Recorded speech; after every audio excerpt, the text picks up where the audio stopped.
السلام علیکم معزز ناظرین، تابوت سکینہ کیا ہے اور اس میں کیا چیزیں موجود ہیں؟ بنی اسرائیل سے اس کا کیا تعلق ہے اور قرآن اس کے بارے میں کیا کہتا ہے؟ ان سب سوالوں کے جواب آپ کو آج کی اس ویڈیو میں ملیں گے۔ یہ شمشاد کی لکڑی کا ایک صندوق تھا جو حضرت آدم علیہ السلام پر نازل ہوا تھا، پھر بطور میراث یکے بعد دیگرے آپ کی اولاد کو ملتا رہا، یہاں تک کہ حضرت یعقوب علیہ السلام کو ملا، اور آپ کے بعد آپ کی اولاد بنی اسرائیل کے قبضے میں رہا اور حضرت موسیٰ علیہ السلام کو مل گیا، تو آپ اس میں تورات شریف اور اپنا خاص سامان رکھنے لگے۔ یہ بڑا ہی مقدس اور بابرکت صندوق تھا۔ بنی اسرائیل جب کفار سے جہاد کرتے تھے اور جب کفار کے لشکروں کی کثرت اور ان کی شوکت دیکھ کر سہم جاتے اور ان کے سینوں میں دل دھڑکنے لگتے تو وہ اس صندوق کو اپنے آگے رکھ لیتے تھے، تو اس صندوق سے ایسی رحمتوں اور برکتوں کا ظہور ہوتا اور مجاہدین کے سینوں میں لرزتے ہوئے دل پتھر کی چٹانوں سے بھی زیادہ مضبوط ہو جاتے تھے، اور جب بنی اسرائیل میں کوئی اختلاف پیدا ہو جاتا تو لوگ اس صندوق سے ہی فیصلہ کراتے تھے، اور اس صندوق سے فیصلہ کی آواز اور فتح کی بشارت سنی جاتی تھی۔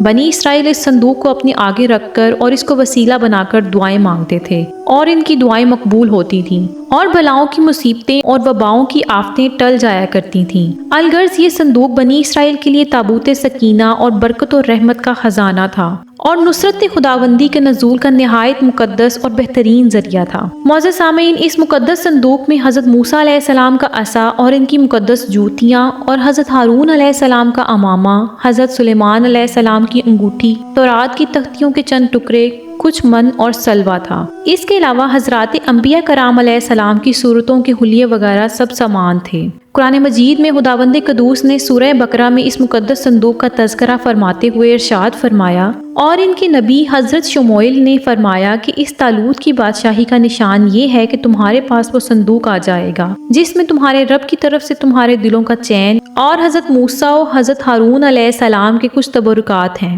فرشتے اس صندوق کو اٹھا کر لائیں گے، یقیناً اس میں تمہارے لیے بڑی نشانی ہے اگر تم ایمان رکھتے ہو۔ ناظرین اکرام، جب بنی اسرائیل طرح طرح کے گناہوں میں ملوث ہو گئے اور ان لوگوں نے سرکشی اختیار کر لی تو ان کی بدعمالیوں کی نحوست سے ان پر خدا کا غضب نازل ہو گیا، یہاں تک کہ قوم عمالقہ کے کفار نے ایک لشکر جرار کے ساتھ ان لوگوں پر حملہ کر دیا، اور ان کافروں نے بنی اسرائیل کا قتل عام کر کے ان کی بستیوں کو تخت و تاراج کر ڈالا، عمارتوں کو توڑ پھوڑ کر سارے شہر کو تہس نہس کر ڈالا، اس متبرک صندوق کو بھی اٹھا کر لے گئے اور ان مقدس تبرک کو نجاستوں کے کوڑے خانہ میں پھینک دیا۔ لیکن اس بے ادبی کا قوم عمالقہ پر یہ وبال پڑا کہ یہ لوگ طرح طرح کی بیماریوں اور بلاؤں کے ہجوم میں جھنجھوڑ دیے گئے، چنانچہ قوم عمالقہ کے 5 شہر بالکل برباد و ویران ہو گئے، یہاں تک کہ ان کافروں کو یقین ہو گیا کہ یہ صندوق رحمت کی بے ادبی کا عذاب ہم پر پڑ گیا ہے۔ چنانچہ ان لوگوں نے اس مقدس صندوق کو ایک بیل گاڑی پر لاد کر بیلوں کو بنی اسرائیل کی بستیوں کی طرف ہانک دیا۔ پھر اللہ تعالیٰ نے 4 فرشتوں کو مقرر فرما دیا جو اس مبارک صندوق کو بنی اسرائیل کے نبی حضرت شموئیل علیہ السلام کی خدمت میں لائے۔ اس طرح بنی اسرائیل کی کھوئی ہوئی نعمت دوبارہ ان کو مل گئی، اور یہ صندوق ٹھیک اسی وقت حضرت شموئیل علیہ السلام کے پاس پہنچا کہ جب حضرت شموئیل علیہ السلام نے 30 سالہ طالوت کو بادشاہ بنا دیا، اور بنی اسرائیل طالوت کی بادشاہی تسلیم کرنے پر تیار نہیں تھے،